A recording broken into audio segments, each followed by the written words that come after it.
Jesus nos ilumine e nos inspire.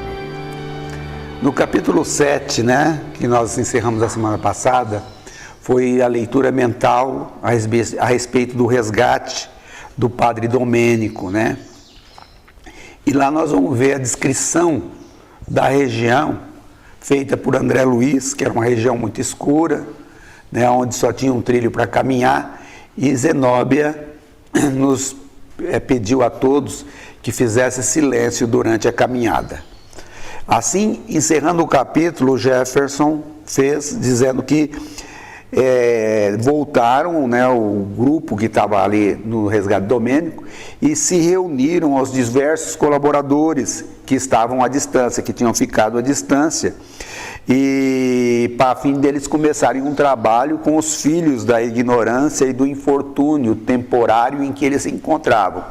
Porque nós sabemos que o espírito, na realidade, é sempre temporária a situação em que ele vive. Nós estamos num processo de evolução e, de acordo com que o nosso esclarecimento, de acordo com que a nossa iluminação interior ela vai melhorando, nós vamos mudando o nosso mundo interior, nós mudamos o nosso estado de espírito.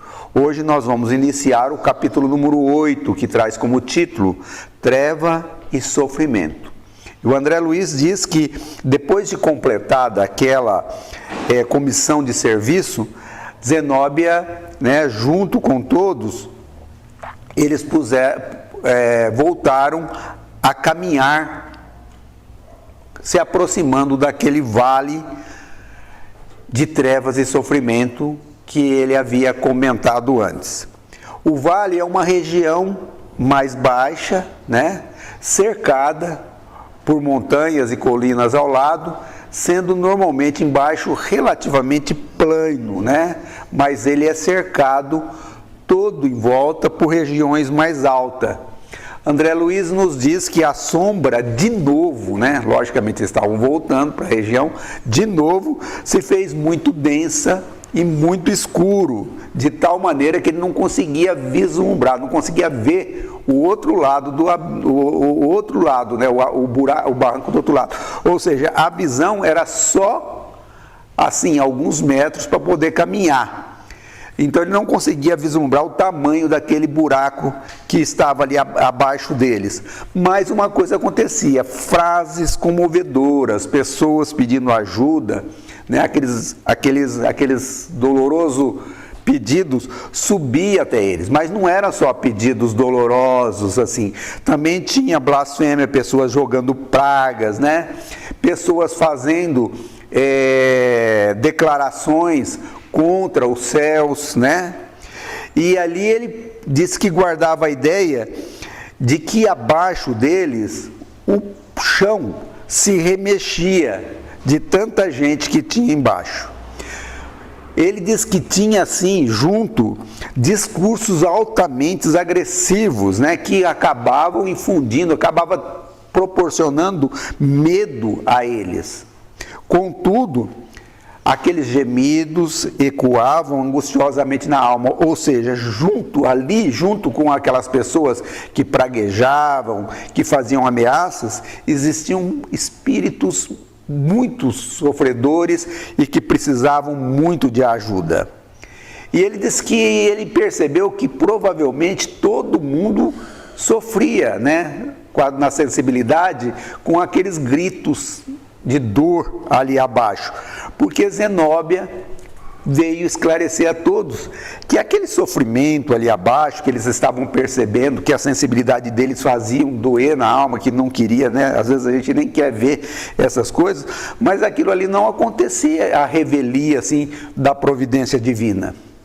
Que ali espíritos altamente iluminados, trabalhadores da verdade e do bem, visitavam aquele lugar ali de maneira seguida, estavam sempre ali, sempre convidando aqueles espíritos presos à rebeldia para que eles se renovassem no mundo interior. Entretanto, aqueles espíritos se retraíam revoltados e endurecidos no mal. Eram espíritos que lamentavam, suplicavam, provocavam compaixão nas criaturas, mas que raramente algum deles ouviam esses apelos realmente para sair daquele lugar. E que às vezes o mundo espiritual, né, tentava impor o bem, retirando aqueles espíritos dali, né, aqueles que decidiam sofrer, que queriam ser retirados, mas quando eles eram retirados dali daquele vale tenebroso, eles acusavam de que os espíritos estavam violentando eles, que eles não queriam as modificações, né? Na realidade eles queriam receber os benefícios, mas não queriam mudar o mundo interior. E dessa maneira, de uma maneira muito ingrata, apesar de receber aqueles benefícios, eles fugiam ao contato, saíam de perto dos espíritos e acabavam voltando àquelas mesmas regiões. Nós vemos que isso não é diferente na crosta terrestre. Nós vemos muitas pessoas que sofredoras, angustiadas, procuram as casas religiosas, né? A gente vê a flutuação, né, da frequência da casa. A pessoa melhorou um pouquinho, né? Vai embora. Então, quer dizer, isso é um estado natural do estado evolutivo em que nós vivemos, não é só daqueles espíritos que estavam ali, né? Embora, e aí ele esclarece que embora o conteúdo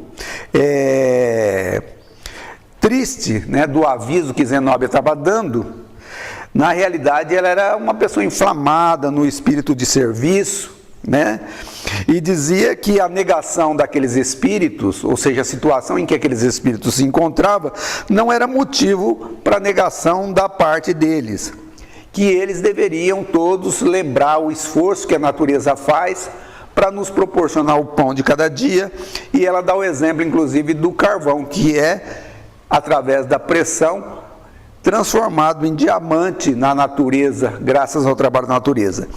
E aí ela estimulava todos que eles deveriam trabalhar em benefício dos necessitados, procurando colocar no espírito de cada um o dom divino que Deus colocou dentro de nós, as capacidades, os potenciais que nós trazemos em nossa alma, dizendo a todos que nós devemos fazer a nossa parte no trabalho do bem, não de acordo com a nossa vontade, mas sim com aquilo que Deus determina para que nós façamos, dentro de um espírito de bondade, dentro de um espírito de comprometimento com o trabalho, porque é muito grande, né, a bondade de Deus para com a gente. Então nós devemos repartir no serviço de fraternidade os esclarecimentos da harmonia comum a todas as pessoas. E nesse momento, através da autoridade Zenóbia, ele diz que 10, né, colaboradores daquele grupo ali acenderam luzes poderosas, né? Depois ele vai falar que isso daí eram tochas na realidade. Grandes tochas foram acendidas para que eles pudessem enxergar. E aí ele disse que ficou assombrado diante do espetáculo assombroso que estavam abaixo dele. Ele disse que era muito vasta a região e o fundo do vale era todo coberto de espíritos ali se envolvendo.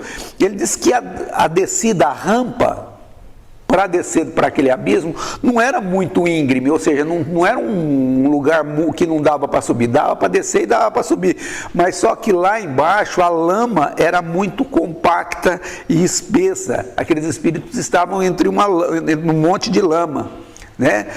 E aquela claridade brusca que se fez naquela escuridão fez com que explodisse uma série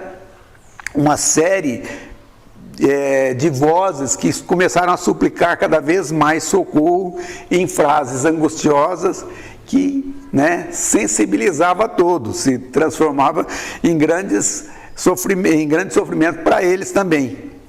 Mas não era só sofrimento não, né? Ele diz que outras vozes diferentes também vociferavam, gritavam violentamente, blasfemavam, jogando pragas, fazendo piadinhas condenatórias, né? Era assim, brincadeiras assim, maldosas. E aí Zenóbia, né, olhou para todo mundo e falou: gente, vamos ficar todo mundo aqui juntinho, né? Vamos congregar, vamos ficar num grupo só aqui, a fim de que a gente possa impor respeito a esses espíritos, mostrando a ele que junto daquelas monte de espíritos sofredores, existiam entidades perigosas, espíritos muito pervertidos no mal, e que esses espíritos que eram adeptos da revolta e do desespero, encontravam-se ali, né? Por isso, era obrigado a fazer severa atividade defensiva, né? Eles precisavam ficar na defensiva porque esses espíritos iriam agredir se vissem uma pessoa desgarrada. Seriam mais ou menos como se fossem animais que vivem na natureza, né? Que quando tem alguém em fraqueza, atacam, né? E aí ela denomina esses espíritos, dizendo que eles são pobres espíritos desequilibrados que tentam induzir a todos a situação da desarmonia em que vivem, né? Nesse caso a gente pode fazer uma comparativo também com nós na crosta, né? A gente vê isso acontecendo na crosta, muitos de nós que ainda trazemos alguma violência dentro de nós, procuramos avivar nos outros companheiros a mesma indignação, a mesma revolta, o mesmo sentimento em que nós vivemos. Além, é claro, de demonstrar às vezes a animosidade, a animalidade em todas as relações e em todos os nossos contatos. Isso acontece, por exemplo, no esporte, onde a gente vê muita crueldade a respeito das brincadeiras sobre os times que se vê, a nossa satisfação de que o nosso adversário perca, né? A gente vê nas brincadeiras que nós fazemos, tentar impor a nossa ideia política para o outro, né? Através de briga, as nossas disputas religiosas, como nós fazemos isso com os nossos semelhantes. Esse sentimento ainda está vivo dentro de nós, criaturas humanas. E André Luiz nos diz que em seguida a Zenóbia pediu ao padre Hipólito que se dirigisse um apelo geral, que falassem àquele pessoal, a fim de que aquelas vítimas do infortúnio pudessem analisar, pensar a respeito da necessidade de transformar o mundo íntimo de cada um, né? Seria uma palestra orientadora, tinha como objetivo falar-lhes sobre a necessária mudança, transformação do mundo íntimo de cada um, porque sem essa mudança não tinha como socorrer, nem como amparar nenhum deles, né? Como é que você vai tirar uma criatura naquele estado íntimo para levar para um lugar onde está a harmonia, né? Era necessário primeiro estimular a vontade daqueles espíritos para poder socorrer. Então ela conta que o Hipólito abriu um Novo Testamento, né, que ele carregava consigo, ele trazia um Novo Testamento com ele, ele abriu e ali ele leu, né, a parábola do homem rico que se vestia em púrpura e que estava relegado à existência num grande conforto, enquanto o mendigo chaguento lhe batia, né, em vão as portas da sensibilidade, fazendo com que ele pudesse sensibilizar a sua situação. Logo após a leitura do capítulo todo, né, da parábola toda, enchendo assim o expressivo silêncio, porque quando Hipólito começou a falar, o pessoal ficou em silêncio. Ele destacou a sentença: lembra-te de que recebestes os teus bens em tua vida, constante num dos versículos que ele havia lido. Quando então, lá embaixo começou certos gritos blasfematórios,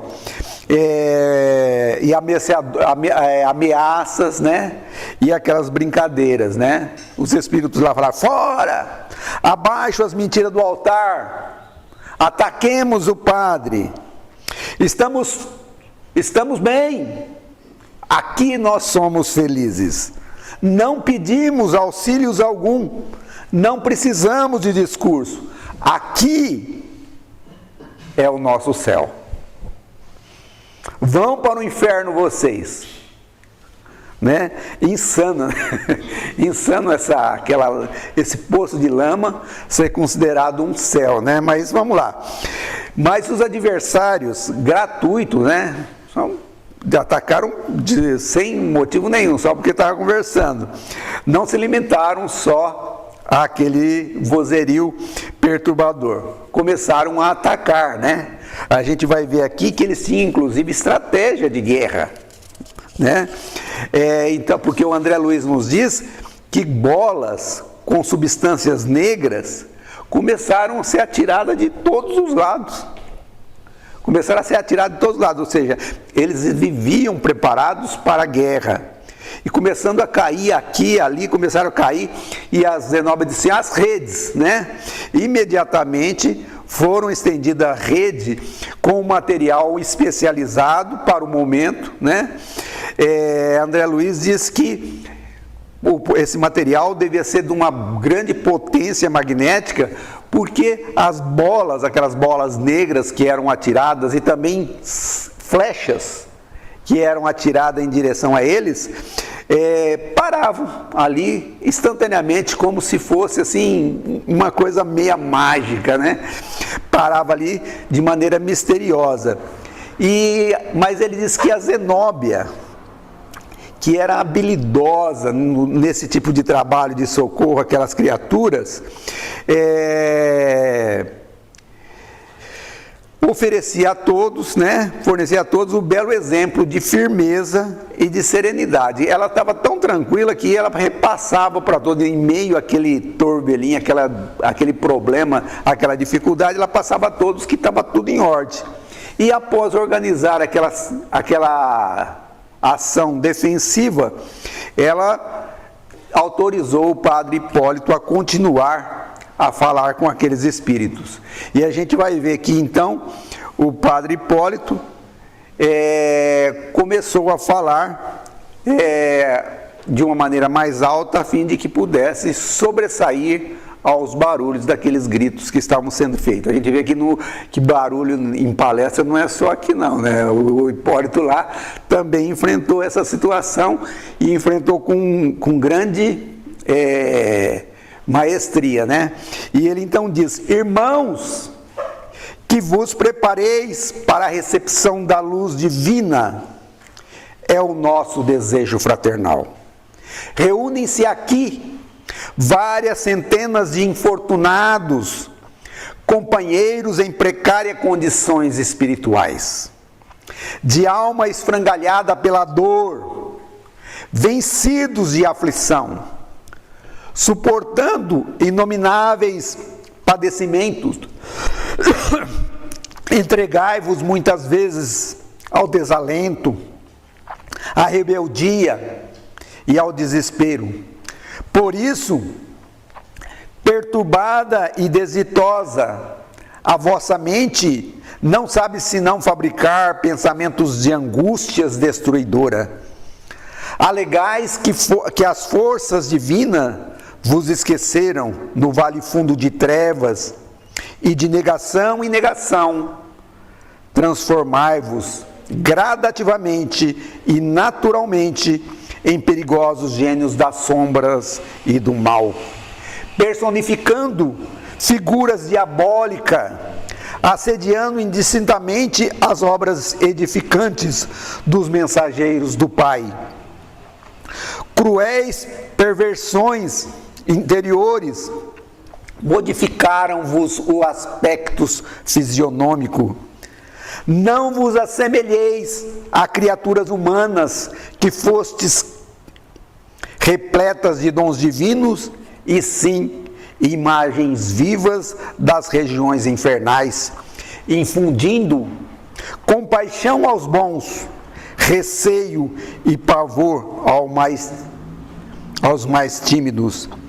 Na lastimável posição mental em que vos conduziste, e na qual muitos de vós, outros, perseverais apaixonadamente, sois tão autênticos demônios da perversidade e do crime, que nem mesmo as vergastadas da dor consegue modificar a boca disforme. A gente vê aqui que muitos daqueles espíritos já não tinham o aspecto do ser humano. Muitos deles se assemelhavam a animais, né, ferozes. Muitos deles tinham fisionomia autêntica desses espíritos que a alegoria diz a respeito de demônio, a respeito, né, do capeta, essas figuras que a gente lê nas lendas, e a mente deles acabaram transformando a forma física deles daquela forma, né? Entretanto, vocês, né, o Padre Hipólito continua, entretanto, vocês são nossos irmãos mais infelizes, aleijados do sentimento e do raciocínio, perdidos em dolorosos desertos da ignorância, não por falta de amor da providência divina, mas pela imprevidência no descaso com que recebesse na terra todas as oportunidades de ascensão às esferas superiores do Espírito Eterno. Por mais que nos expulseis das vossas congregações de sofrimento, nunca escasseará para nós a sincera compaixão. Visitaremos a paisagem sinistra do abismo quantas vezes se façam necessária. Nunca nos cansaremos de proclamar a misericórdia excelsa do Pai Celestial, e jamais imobilizará a nossa mão fraterna no sublime serviço da semeadura e do bem e da verdade.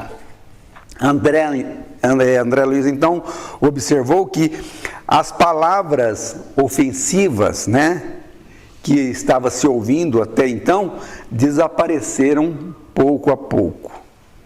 E ele alega que a franqueza do Padre Hipólito triunfara, porque o Padre Hipólito falava com cordialidade, com um espírito realmente de amizade.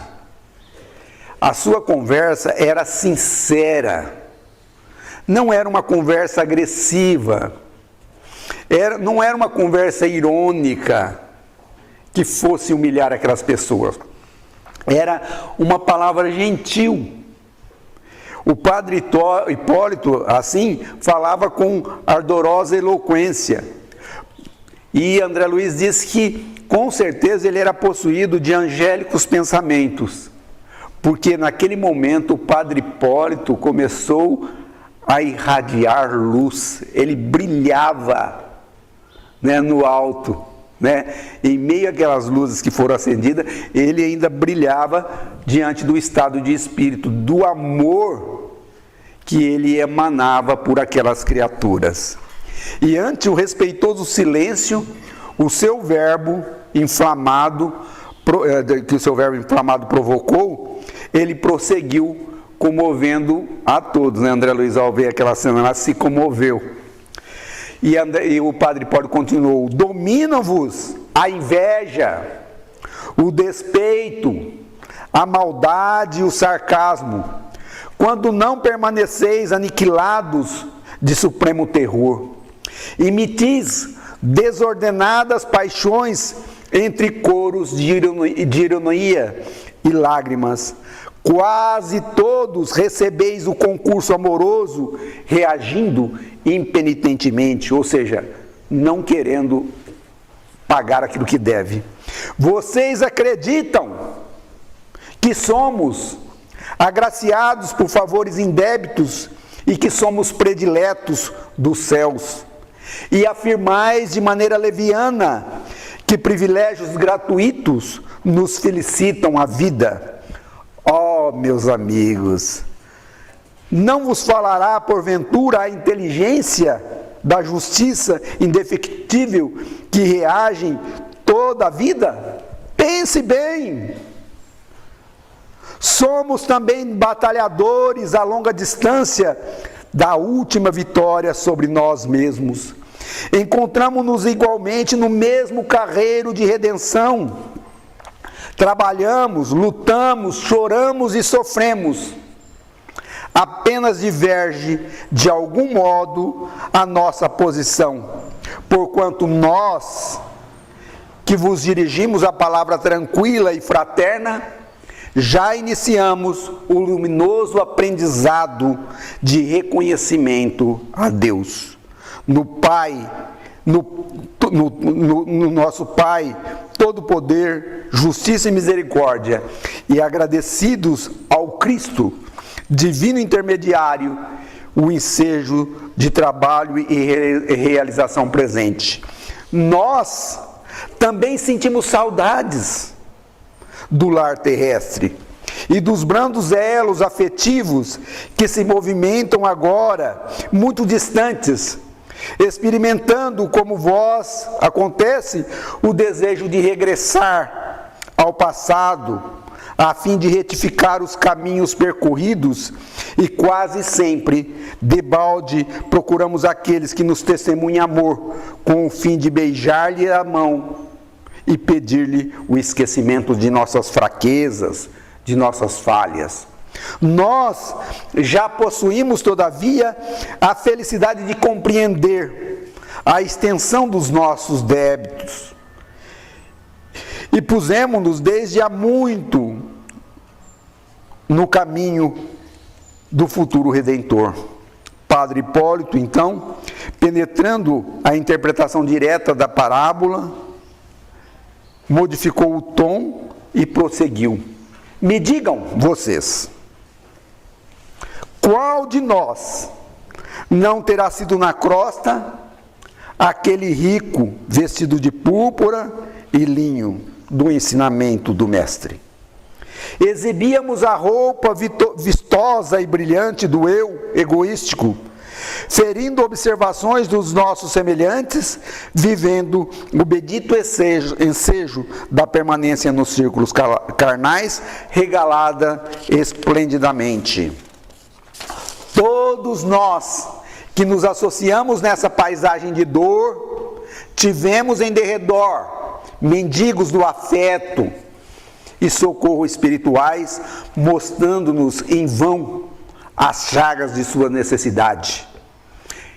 Eram eles, chamavam-se familiares, parentes, companheiros de lutas, irmãos remotos da humanidade.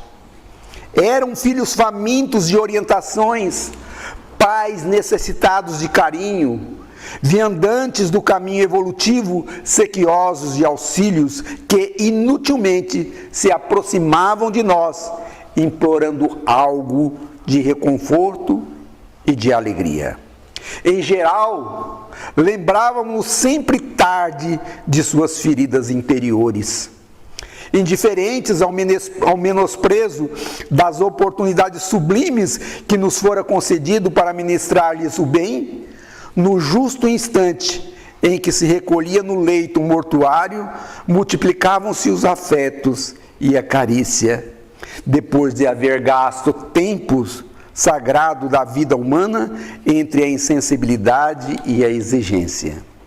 Desejavam os mais pobres que nós algumas coisas das migalhas do nosso permanente banquete de conhecimento e de facilidade.